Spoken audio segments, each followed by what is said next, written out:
आज मैं आपके लिए हिंदी शिक्षण शास्त्र से संबंधित एक महत्वपूर्ण प्रकरण भाषा शिक्षण में समृद्ध परिवेश इसको लेके आया हूँ। तो चलिए शुरू करते हैं। सबसे पहले भाषा शिक्षण क्या है। उच्च प्राथमिक स्तर पर भाषा शिक्षण का जो उद्देश्य है, भाषा के नियमबद्ध प्रकृति को पहचानना है। भाषा का अर्जन सहज और स्वाभाविक रूप से होता है। इसके लिए सिर्फ एक समृद्ध परिवेश की आवश्यकता होती है। भाषा शिक्षण का उद्देश्य यह भी है कि वह बालकों को विभिन्न परिस्थितियों में भाषा के प्रयोग के अवसर प्रदान करे। जब कोई बालक अलग अलग परिस्थितियों में भाषा का प्रयोग करता है तो इस बात का यह प्रतीक है कि भाषा सिखाने का उद्देश्य पूर्ण हुआ। अब है हिंदी भाषा शिक्षण। उच्च प्राथमिक स्तर पर हिंदी भाषा शिक्षण द्वारा बच्चों को चिंतनशीलता, स्वाध्यायशीलता और भाषा प्रयोग की क्षमता का विकास करना है। अध्यापक को चाहिए कि वे बालकों से परिचर्चा करें।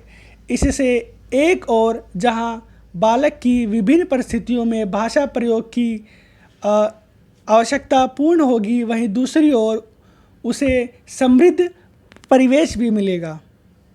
गृह कार्य का उद्देश्य। भाषा सीखने सिखाने के संदर्भ में गृह कार्य देने का उद्देश्य सीखने को विस्तार देना है, जिससे बच्चे को अपने उच्च संज्ञानात्मक स्तर पर काम करने का मौका मिलेगा। रचनात्मक बालक।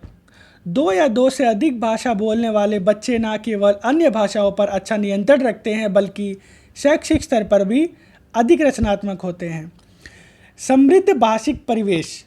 विद्यालय के बाहर का जीवन और वहां प्राप्त ज्ञान एवं अनुभव भाषा सीखने के लिए आवश्यक प्रेरणा देते हैं। समग्र भाषा पद्धति। समग्र भाषा पद्धति बालकों के भाषाई विकास में की स्पष्ट और समझ पर बल देते हैं और भाषा को समग्र रूप से समझने एवं ग्रहण करने के लिए प्रोत्साहित करते हैं। अभिवृत्ति और अभिप्रेरणा।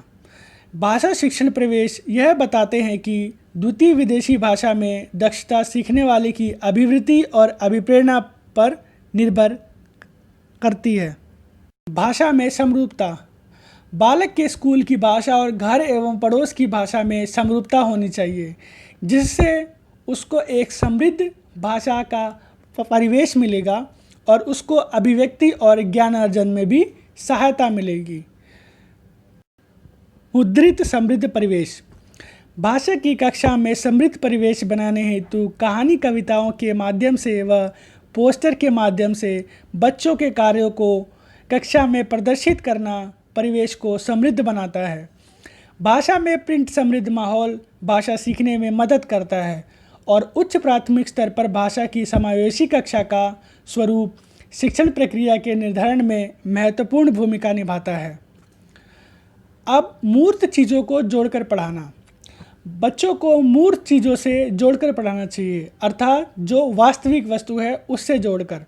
कोई वास्तविक वस्तु है तो उसका चित्र दिखाकर बताना कि अमूर्त चीज़ों के द्वारा उसे पढ़ाया जाना चाहिए। अर्थात यदि कोई सेब है तो उसे लिखकर नहीं बताना, उसे सेब को दिखाकर बताना है, चाहे वो चित्र हो या वास्तविक हो, कि यह सेब है।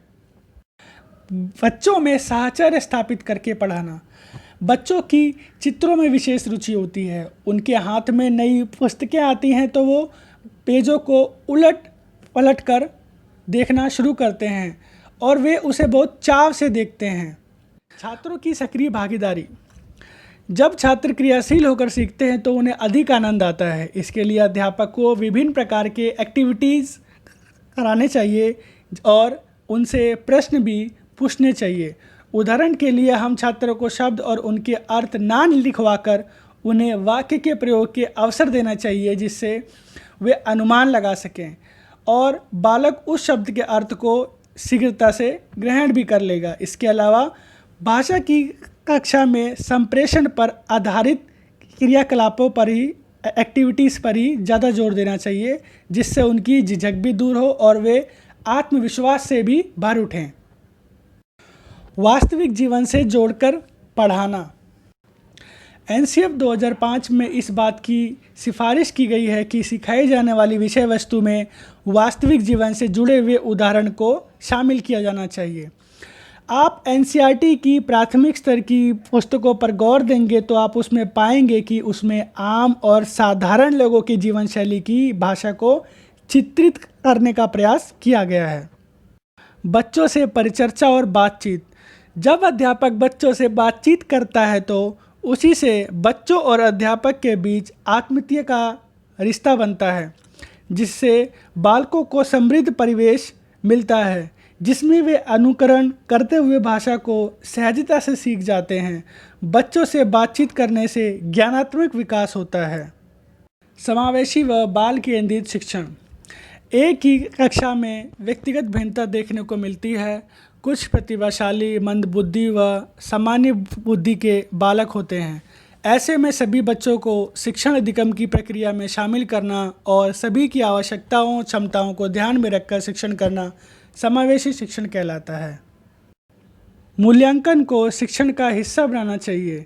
आज की नई धारणा में हम सतत मूल्यांकन की सिफारिश करते हैं। ऐसे में मूल्यांकन हमारे शिक्षण का हिस्सा होना चाहिए। अतः हमें प्रश्नों को पाठ के अंत में ना पूछकर प्रकरण के बीच बीच में पूछना चाहिए, जिससे छात्रों में क्रियाशीलता बनी रहे और दूसरी ओर शिक्षण के दौरान बालक का सतत मूल्यांकन भी होता रहे। विभिन्न लैंगिक पूर्वाग्रह व पर्यावरण के मुद्दों का शिक्षण प्रक्रिया में शामिल करना।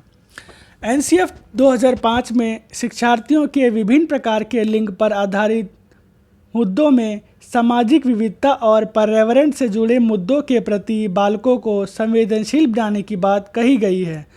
इसी से बालकों में समाज के प्रति एक संवेदनशीलता उत्पन्न होती है।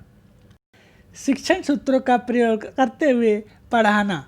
अध्यापकों को चाहिए कि वे शिक्षण करते समय शिक्षण सूत्र का प्रयोग करें, जैसे सरल से कठिन की ओर, मूर्त से अमूर्त की ओर, ज्ञात से अज्ञात की ओर, आगमन से निगमन की ओर, सामान्य से विशिष्ट की ओर और उदाहरण से नियम की ओर। आकलन। हिंदी भाषा में सतत एवं व्यापक आकलन का मुख्य उद्देश्य है बच्चों की भाषा प्रयोग संबंधी क्षमता का विकास करना। मौखिक अभिव्यक्ति आकलन।